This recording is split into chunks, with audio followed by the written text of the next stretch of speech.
Le Qatar, un pays du Moyen-Orient sur lequel sont orientés les projecteurs du monde grâce à ses impressionnants investissements qui touchent presque tous les secteurs de la vie. Si les grandes puissances mondiales tirent de ce pays un exemple de développement à suivre, le Lualaba, une province ambitieuse de la République démocratique du Congo, grâce à sa gouverneure qui voit tout en grand, n'est pas du reste pour dupliquer le modèle des quelques projets qataris sur son sol. C'est à Lubumbashi, dans le Haut-Katanga, que la gouverneure du Lualaba, Marie-Thérèse Masuka Saini, prend rendez-vous avec un groupe d'investisseurs de ce pays pour une prise de contact avant de s'envoler quelques jours plus tard à Doha, afin d'approfondir les échanges et détecter les secteurs clés profitables à la province du Lualaba dans un partenariat gagnant-gagnant. Au premier jour de son arrivée, Marie-Thérèse Masuka Saini et sa délégation a d'abord été accueillis à l'aéroport international de Doha par le ministre qatari de l'Emploi, Dr Ali Bin Samik. Une étape qui marque le début d'une série d'activités de sa visite de travail visant à renforcer la coopération bilatérale entre le Qatar et la province du Lualaba et à promouvoir les investissements étrangers dans la province cobaltifère, et cela conformément à la vision du chef de l'État, Félix-Antoine Tshisekedi Tshilombo. Le même jour, Marie-Thérèse Masuka Saini a accordé une audience à l'entreprise FB Group, un géant opérant dans 5 secteurs clés, la construction, les aéroports, l'hôtellerie, l'énergie et les mines. À cette occasion, la délégation du Lualaba a présenté les opportunités d'investissement qu'offre la province par la projection d'une vidéo mettant en lumière les réalisations du gouvernement provincial du Lualaba. C'était avant d'être reçu à son tour dans la soirée par le ministre de l'Emploi du Qatar.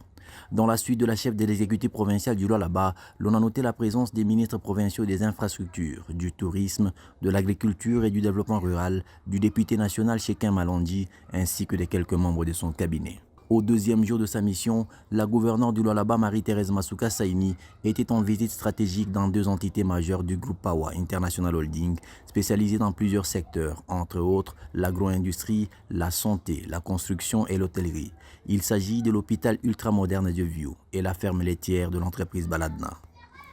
L'hôpital de View est un modèle de réussite en matière de soins de santé moderne au Qatar. Marie-Thérèse Masuka Saini a été impressionnée par la haute technologie du matériel médical et la structure elle-même qui les possède. Cette visite s'inscrit dans la logique d'un transfert d'expertise, avec l'ambition de répliquer au Lualaba ce genre de révolution dans le secteur de la santé, bien que sa province enregistre déjà des avancées significatives dans ces secteurs. Dans les installations de Baladna, une entreprise agricole fondée en 2017 avec l'importation de 4000 vaches depuis les États-Unis et fleurant de l'agro-industrie dans la région, détenant plus de 70% du marché laitier au Qatar, la gouverneure du Lualaba et sa suite a saisi cette opportunité pour promouvoir la province du Lualaba comme terre fertile pour l'investissement agricole, en ligne avec la vision de Félix-Antoine Tshisekedi Tshilombo, président de la République démocratique du Congo, axée sur la diversification économique au-delà du secteur minier.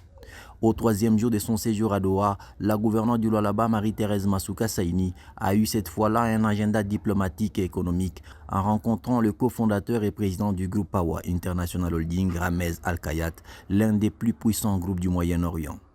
Pawa International Holding regroupe plus de 600 entreprises spécialisées avec des projets dans plus de 24 pays. L'échange entre la gouverneure et cette figure clé du secteur économique s'est révélé fructueux avec un intérêt manifeste pour le potentiel du Lualaba. Séduit par la dynamique provinciale et les réformes engagées sous l'impulsion du chef de l'État, Félix-Antoine Tshisekedi Tshilombo, les responsables de Pawa International Holding ont exprimé leur volonté de dépêcher une délégation dans les prochains jours à Kolwezi pour évaluer les opportunités d'investissement. À l'issue de son séjour de travail à Doha, la gouverneure Marie-Thérèse Masuka Saini a eu l'honneur d'être accompagnée personnellement par le ministre qatari de l'Emploi jusqu'au pied de l'avion, soulignant l'estime et l'importance accordée à cette visite officielle. Une mission clôturée sur une note d'espoir pour des partenariats solides dans la droite ligne de la diplomatie économique prônée par le chef de l'État et portée avec conviction par sa fidèle disciple au Lualaba. Cette démarche de la chef de l'exécutif provincial vers les investisseurs qataris n'est pas une première de son quinquennat. La première du genre a eu lieu en Chine dès l'entame de son mandat avec un seul objectif, la recherche des voies et moyens pour la diversification de l'économie de la province du Lualaba. Le choix du Qatar est une solution rapide à cette alternative au regard de son expérience accumulée pendant plusieurs années dans l'agro-industrie.